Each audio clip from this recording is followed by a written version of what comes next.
TD was on another level. And when you're not in the rotation playing, one, to be able to find your rhythm like that, staying ready. We already know what that's like.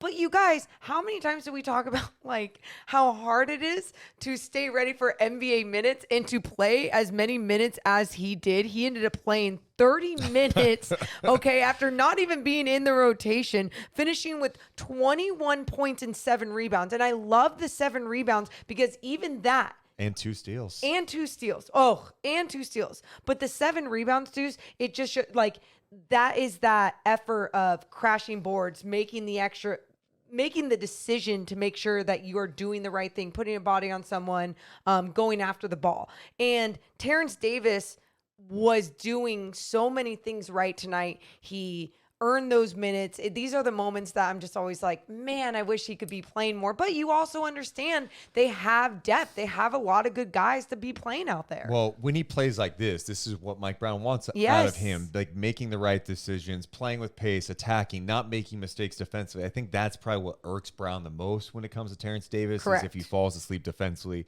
Tonight, he did really well. You mentioned the points. He did it efficiently too. 8 of 13 shooting, 5 of 7 from 3.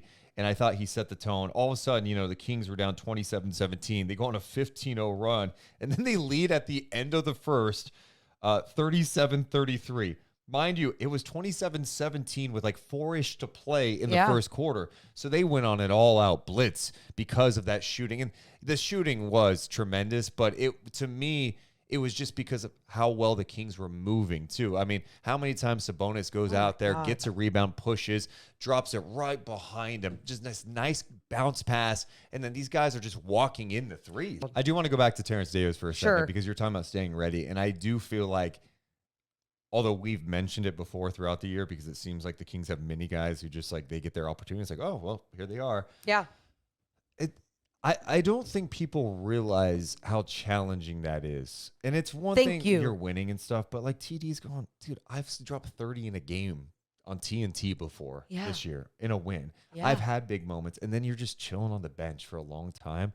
That shit, your pride, like it's going to bug you a little bit. Mentally and physically. And you have to find a way to balance it out because you got to be a team guy. Mm-hmm. You got to stay ready. And you always hear stay ready.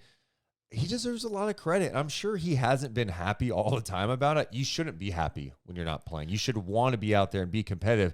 But being a good teammate, and when your number is called to come out and play the way he did, that was big time stuff. And I just, there's so much credit to the coaching staff.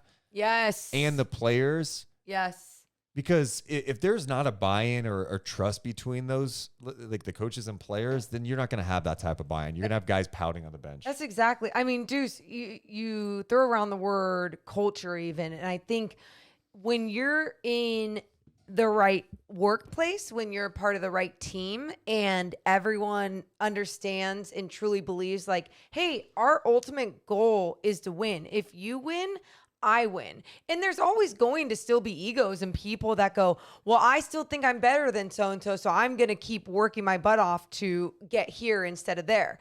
I love that. That's what you want from a team. That's what you want from individuals, is to feel healthy competition, to grow and get better and better. And I think that is what they also have in place with this squad, where it's not an ego necessarily, but it's that healthy competition that I am talking about. And when Terence Davis has another, 30-point game or whatever, what did he end up with tonight? 21 point, another very productive offensive game.